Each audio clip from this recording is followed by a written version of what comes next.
তাতে প্রথমে একটু হলুদ দিয়ে নিলাম, তারপর একটু নুন পরিমাণ মতো,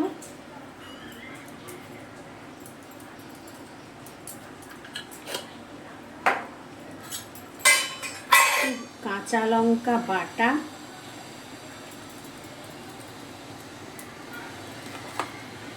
এই 1 চামচের একটু বেশি,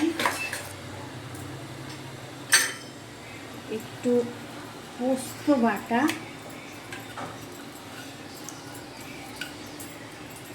আর দেব অনেকটা সাদা সর্ষে।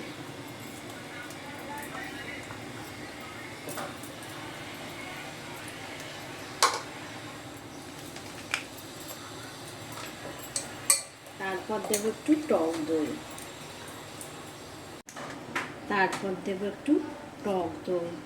আর একটু টক দইয়ের জল, এই 1 চামচ।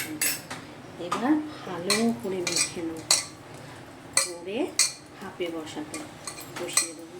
হয়ে যাবে ইলিশ মাছ ভাপা।